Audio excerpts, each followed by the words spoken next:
Hello, my name is Josh Blank, and I'm the Southeast High School Regional Manager for Stand With Us. Stand With Us is an international nonprofit organization that is dedicated to educating the public about Israel and combating anti-Semitism. We are nonpartisan, meaning we're not affiliated with any political party, and our mission stays the same regardless of who is in power here or in Israel. When dealing with anti-Semitism or other forms of hatred, we must remember that it can be incredibly personal and emotional for individuals. Trauma is deeply distressing or disturbing experience, which often leads to a sense of powerlessness and ongoing feelings of unsafety. It's natural to feel overwhelmed by the history of anti-Semitism, the fear of anti-Semitism, or of your personal experiences with this hatred. My goal here is to give you the tools that will help you overcome and feel empowered. You do not owe anyone a response if they are promoting hate. It is your right to choose not to respond, but we never want you to feel like you can't respond. First, before we go any further, we have to define what anti-Semitism is. The International Holocaust Remembrance Alliance unites governments and experts to strengthen, advance, and promote Holocaust education, as well as research and remembrance, and to uphold the commitments to the 2000 Stockholm Declaration. The IHRA, formerly the Task Force for International Cooperation on Holocaust Education, Remembrance, and Research, or ITF, was initiated in 1998 by former Swedish Prime Minister Göran Persson. Today, the IHRA's membership consists of 35 member countries, each of whom recognize that international political coordination is imperative to strengthen the moral commitment of societies and to combat growing Holocaust denial and anti-Semitism. The IHRA's network of trusted experts share their knowledge on early warning signs of present-day genocide and education on the Holocaust.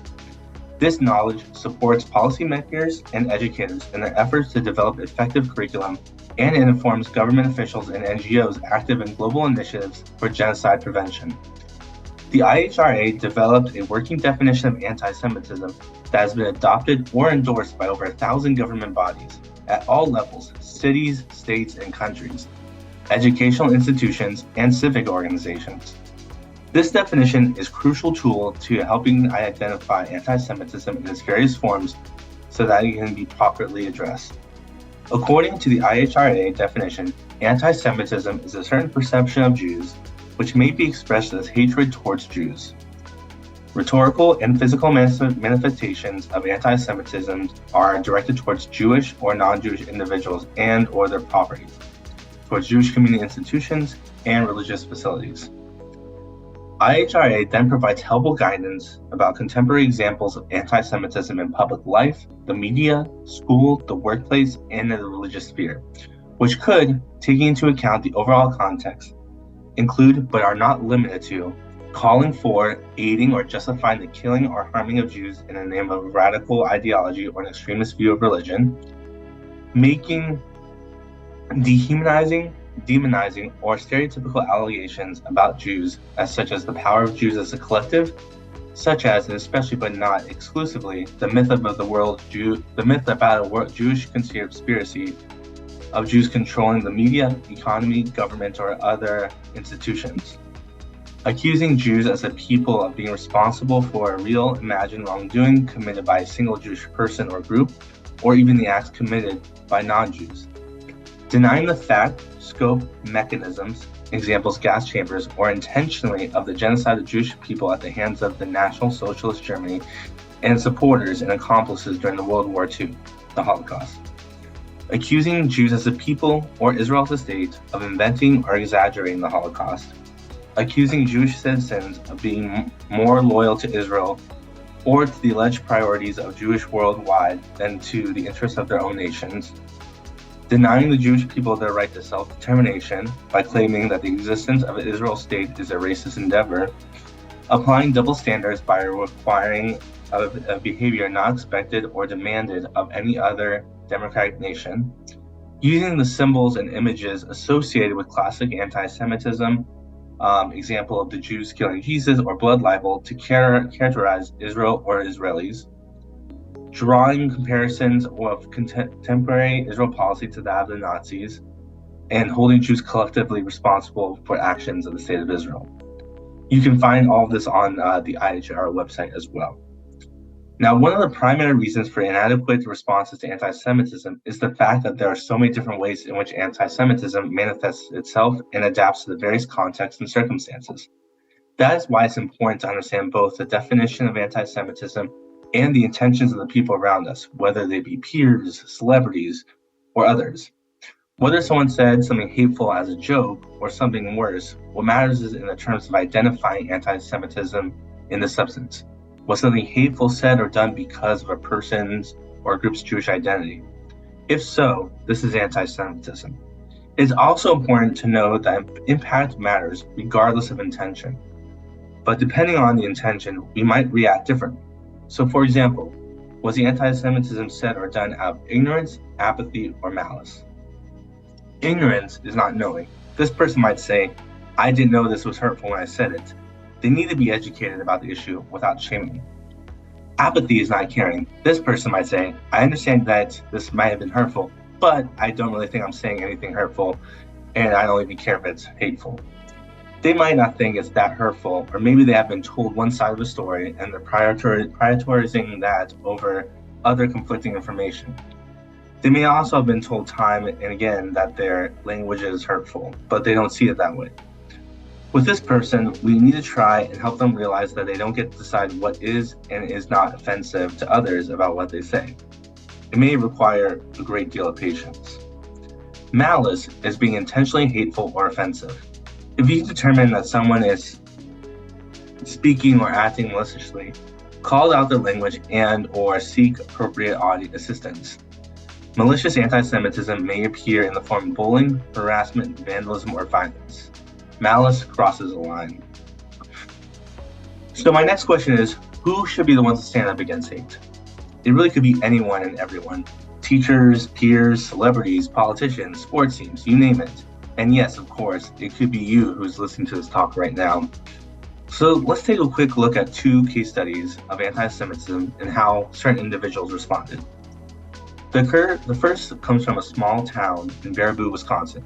In 2018, a homecoming photo was taken of students giving the Nazi salute. The morning after the photo was posted, the school district came out condemning the photo and were looking into the correct repercussions for the students who were photographed. This was great and what we should expect to happen when something like this occurs, just as we expect that when other minority groups are targeted with hate. Also, the Auschwitz Memorial tweeted about the incident, which brought even more attention to this matter. The next case we want to take a look at is the professional football player Deshaun Jackson, who over the summer of 2020 posted anti-Semitic comments on his social media. Voices online erupted, pointing out that the anti-Semitism that was included in the quote that he put up. Jackson took down the post and immediately apologized. He acknowledged that he made a mistake and would study the matter to understand more. Now, our story does not stop here.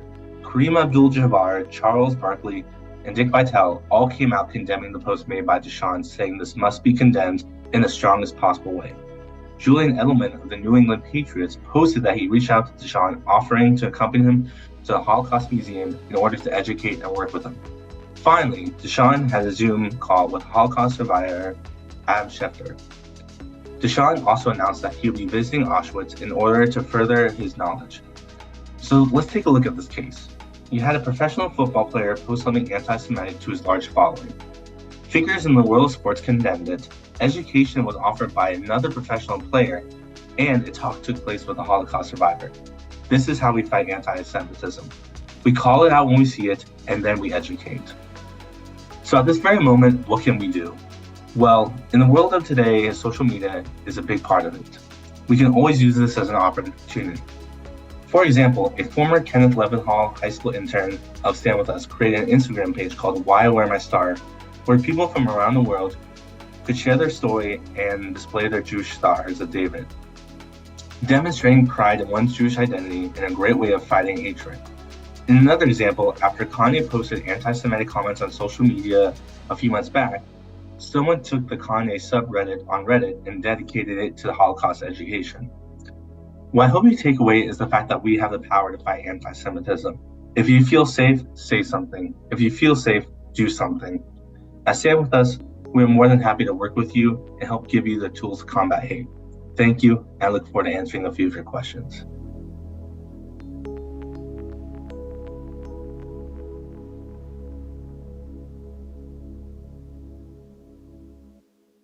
So our first question is, what makes anti-Semitism different from other forms of hate speech we see in our world today? So while anti-Semitism may have some unique features, it should be condemned equally with all other types of hate speech. One thing that makes anti-Semitism unique is the fact that this hatred can come from many different sources across the political and cultural spectrum.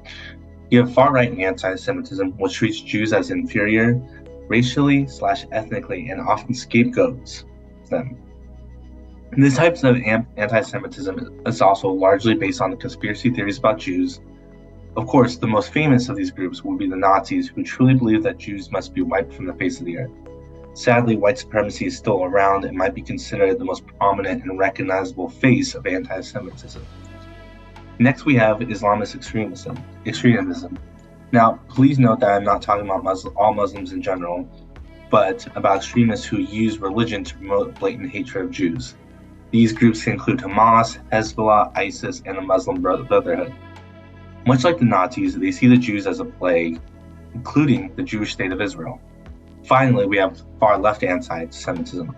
Soviet leaders and others have blamed Jews for capitalism and echoed the far-right conspiracy theories about Jews controlling the world. Today, we will see some of the far-left denying the Jewish connection to their ancestral home in Israel, comparing Israel to the Nazis, and opposing Israel's very right to exist. Ultimately, across the board, we also see Jewish concerns about anti-Semitism being dismissed far too often. The second question we have is, if someone is criticizing Israel, is that an example of anti-Semitism? Great question. Short answer is that mere criticism of Israel is not anti-Semitism.